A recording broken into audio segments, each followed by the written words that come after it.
Hey guys, welcome to the Liberal Hive Mind. Let's get into some Democrat delusion, or I guess some Biden delusion in this case. It seems like Joe Biden finally snapped. And of course, the person to cause this was yet again Peter Ducey. Remember the last time Peter Ducey got under Joe Biden's skin? I believe Biden called him a stupid son of a bee, if I'm not mistaken. Do you think your place is a political liability?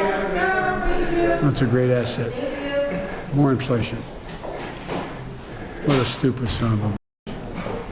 It's a beautiful dynamic, huh? Fox News' Peter Ducey and Joe Biden, two peas in a pod. It's always the same result with these two. Joe Biden doesn't like it very much when people ask him real questions or when people confront him with reality. He much prefers his very carefully catered yes men and yes women environment. He only likes being in places where he has absolute utter control, where he has all the questions listed on a cue card and who to call on. Whenever Joe Biden is faced with real journalism, it's the same thing. He frickin' snaps, he loses it, and I don't know, goes on about a bunch of incoherent nonsense, and that's exactly what happened this time. Incoherent brain melt Joe strikes again, really upset with Peter Ducey for asking him a basic question relating to, I don't know, the basic facts of the current election. Let me show you guys exactly what happened, as well as another extremely viral video. We got some stuff to get into, so let's roll the tape. All right, folks. So here's the Peter Ducey-Joe Biden interaction. Why do you think it is that people should be more concerned about abortion access than your age?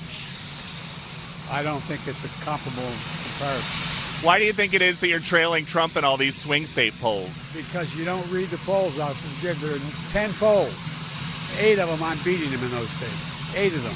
You guys only do 2. CNN and New York Times. Check it out. Check it out. We'll get you a copy of all those polls. Okay? I don't believe you're trailing in battleground states. No, I don't. Peter Ducey asks him, why are you trailing in swing states? Joe Biden responds with some incoherent gibberish, sounded just like mouth noises, then follows up by saying, actually, Jack, listen, corn pop. You're fake news. I'm leading in 8 out of 10 polls. Where does this guy get that stuff from? You know, it builds on my initial speculation that what's actually happening with Joe Biden is that the reality is being hidden from him from his aides and his staffers. I mean, his political world is crumbling, yet it seems his staffers are creating some sort of alternate reality for him to live in his little basement, where they tell him, listen, Joe, you're leading in all the polls. People are loving Bidenomics. Keep touting Bidenomics. Keep sending money to Ukraine. People absolutely love it all. When the reality is clearly the opposite. Joe Biden claims that 8 out of 10 polls, he is trouncing Donald Trump. Well, let's take a look at that, huh? Let's go to realclearpolitics.com. Trump versus Biden. Oh, well, would you look at that? Donald Trump is absolutely dominating Joe Biden, and that's in the popular vote, or the projected popular vote. And just to show you how truly bad it is, this day in history, if you take a look, November 9th, 2019, November 9th, 2015, Trump was down 10 points to Biden and 4.4 points to Hillary Clinton. So there's obviously a massive shift. And again, that's in the popular vote. When you go on a state level in the most important battleground states, the most important swing states, Joe Biden's obviously trailing, but he can't accept that, or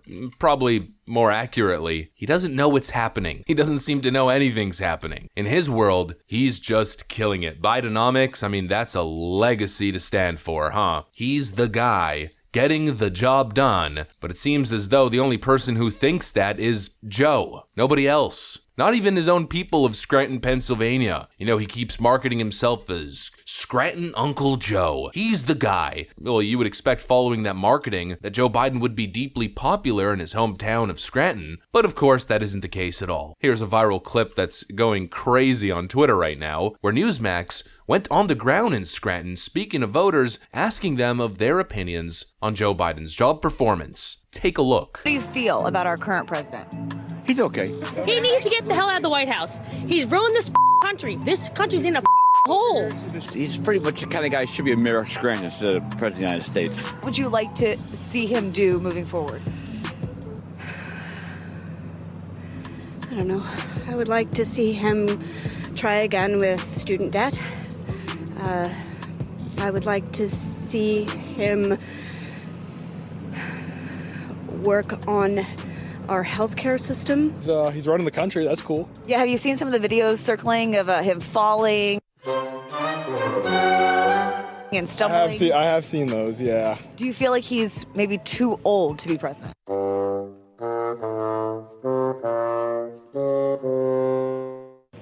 I think all the politicians are too old. We need young people in there. I want to ask you, he has said, you're not black if you don't vote for me. And I thought to myself, you about to find out. Does it worry you thinking that there could be a whole nother 4 years with Biden as president? I feel if he'd be a president again, I don't know where America gonna be. I'm not saying like we don't like him, that we appreciate for the things that he did, but like he needs to do a better job. Like you could do a good job and a better job. Like he needs to do a better job. Like what Trump did was better than what he's doing right now.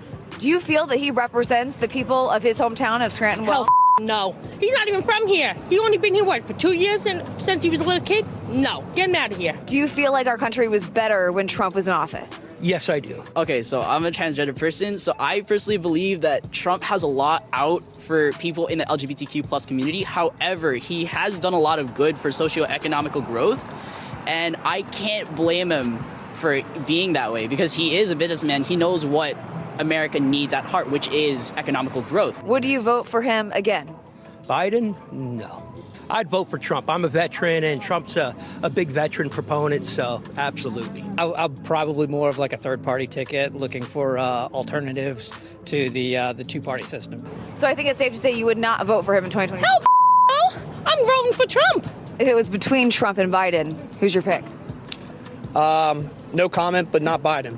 So... Absolutely brutal. I think the reporter was shocked in that case, as every single resident of Joe Biden's hometown, Scranton, flamed him one after another, absolutely excoriating the current clown occupying the White House. Everyone knows what's going on here except for Joe. And of course that's fitting because, well, Joe's not mentally present now, is he? How is someone supposed to run as an incumbent president? How is somebody supposed to change their messaging around to appeal to the voters if he's completely delusional and has absolutely no idea what's going on or how Americans feel? That's kind of how this whole thing has felt over the last 3 years. Joe Biden does something, everything goes to shit. People get frustrated asking for answers, but obviously there aren't any answers because Joe doesn't know what's going on. Joe doesn't understand just how unaffordable life has become. Joe doesn't understand what's going on at the southern border. When he finally decided to take a visit there, he probably thought that he was going to Burning Man or something. He's never been faced with the reality of his southern border crisis. He's never been faced with the reality of what it is to get by as a family living on a modest salary these days. He doesn't understand any of it. He doesn't understand the issues. He doesn't understand how Americans feel, and he doesn't know how to interpret the polling data because he doesn't even know the polling data exists. This guy literally thinks that he's leading 8 out of 10 polls when he's getting absolutely trounced across the board pretty much. It's an absolute joke. It's a travesty. It's a bad joke. It's more proof adding on to the pile that the president is a puppet. He is living in an alternate reality. He has no idea what's going on. He has no solutions. He is not the guy for the job. Obviously, he's an absolute clown. And even his own community members in his neighborhood of Scranton want nothing to do with him. It's not to say that they're all going to vote for Donald Trump. Probably not. But they certainly aren't giving President Joe Biden glowing reviews, now are they? Nobody is. The only people who are touting Joe Biden's incredible success is Joe Biden himself. Anyways, that's what I got for you guys on this one. Hopefully you guys enjoyed those 2 clips as well as my commentary. If you did, make sure to leave a like and possibly subscribe. Thanks for watching, and I'll see you on the next one.